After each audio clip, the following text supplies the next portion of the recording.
commencer par un usage particulier du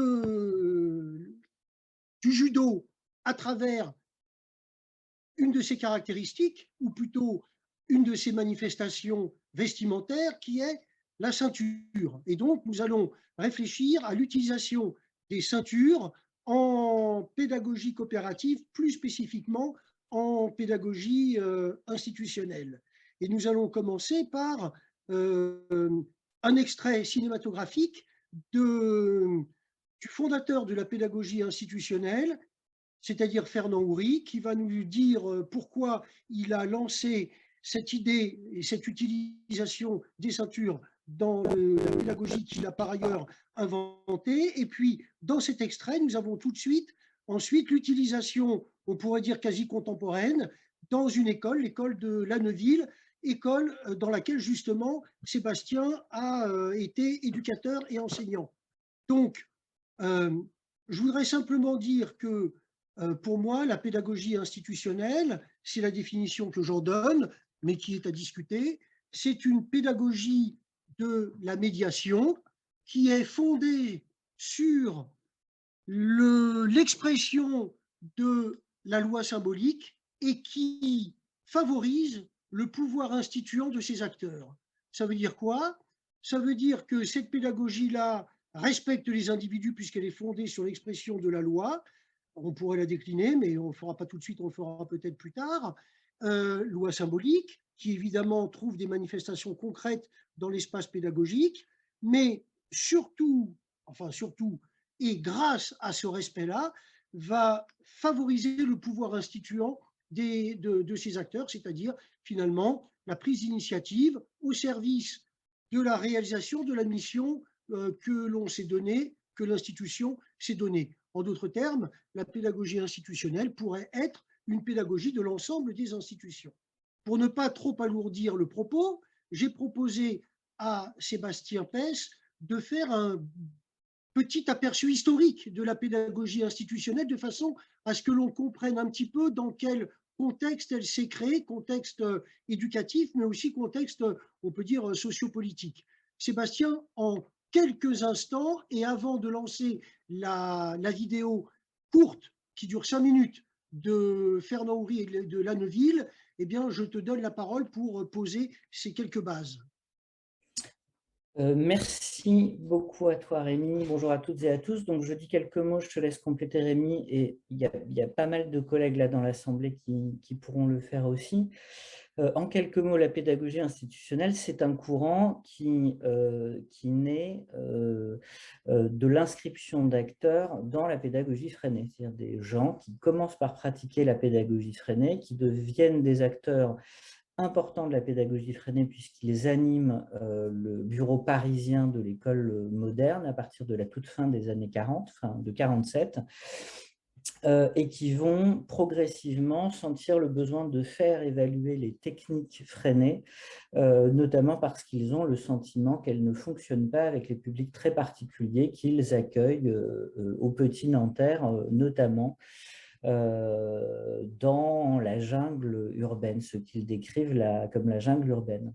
Et donc, à ces outils, ils vont en ajouter de nouveaux, mais surtout, ils vont ajouter des démarches visant à mettre la classe, à faire entrer la classe en analyse, en mobilisant notamment pour une partie des acteurs de la pédagogie institutionnelle, la psychanalyse, en allant chercher un ensemble de théories qui permettent de travailler les dynamiques de groupe, mais plus que ça, ils vont penser la pédagogie comme une épistémologie, c'est-à-dire comme une activité qui est source de production de connaissances, en poussant très loin une vieille logique qui est la logique de la praxis, d'une forme d'articulation circulaire entre expérimentation et théorisation, une pratique qui interroge, qui permet d'alimenter la théorie, et une théorie qui, en évoluant, va amener à une transformation des pratiques de classe.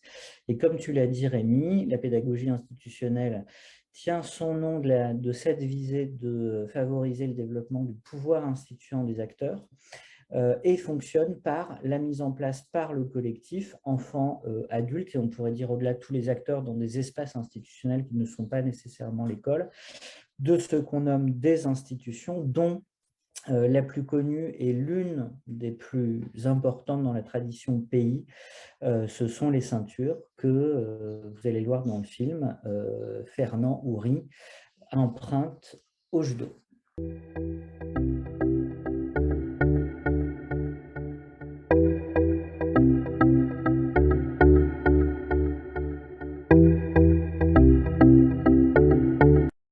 J'avais des enfants de niveaux très différents. Je cherchais comment les faire travailler ensemble pour éviter l'émiettement du travail individualisé. Et il s'est trouvé que je suis judoka et que j'ai remarqué que sur un tatami, travaillent ensemble des gens très différents. Il ne s'agit pas de faire n'importe quelle prise à n'importe qui. On risquerait de la casse. J'ai transposé ça à l'école, notamment dans les ceintures de comportement. Marie, elle est bleu clair en lecture, vert clair en écriture. En français, elle est orange foncé. Alors, moi, je suis orange foncé en lecture, orange foncé en écriture, français orange clair, vert foncé en numération. Les ceintures, c'est un peu pour se donner un niveau dans l'école, mais sans dire il y a un meilleur ou il y a un dernier, tout ça. Il n'y a pas que les notes, tout ça, il n'y a pas que les choses comme ça dans la vie. Il y a aussi, on peut faire des choses autrement que... parce que moi, franchement, quand j'étais à l'école traditionnelle, les punitions, les lignes, les au coin, ça ne changeait rien pour moi. Ça ne changeait rien. Alors que ce système-là, ça fait réfléchir beaucoup plus. Comme je l'ai dit tout à l'heure. Ceinture marron, c'est un peu la vie qui commence.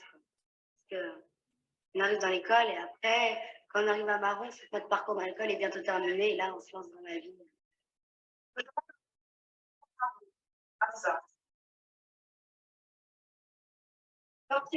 Participe activement à la pédagogie de l'école et à sa transmission.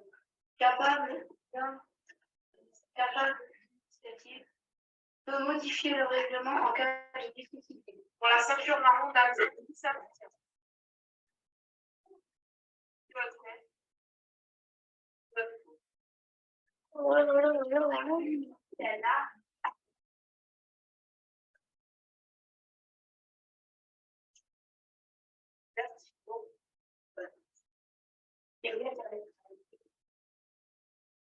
Vraiment, je ne sais pas si je peux dire ça, mais j'ai l'impression que c'est pédagogue. Je sais qu'il y a un truc, je ne sais pas quoi faire, je viens te demander qu'est-ce que je peux faire. Je me dis que tu es tout à fait capable de prendre en charge le groupe dans les situations nouvelles et imprévues. Pas tout ça, dans les situations nouvelles et imprévues. Ça, c'est naturel.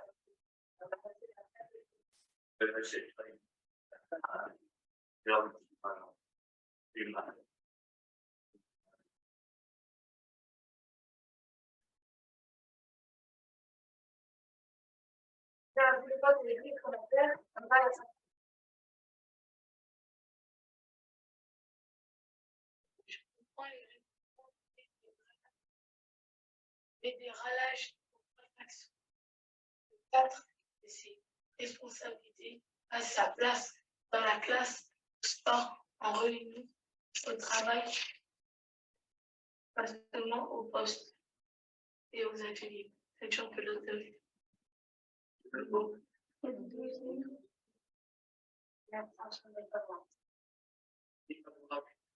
C'est possible de voir les ceintures orange aujourd'hui, parce qu'il n'y a pas beaucoup de ceintures orange qui sont à leur niveau.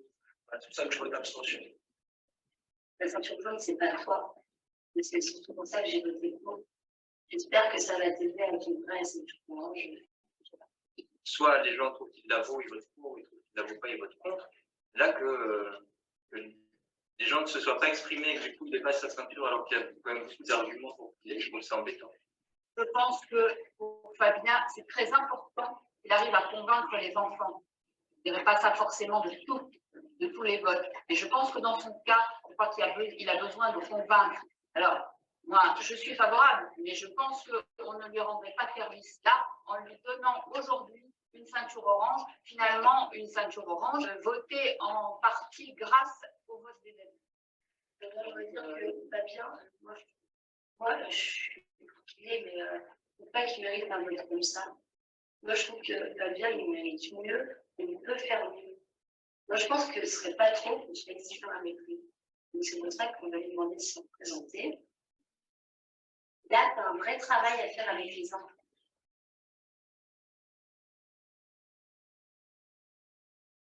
Pour la copie orange de Fabien, qui s'abstient? Qui est contre?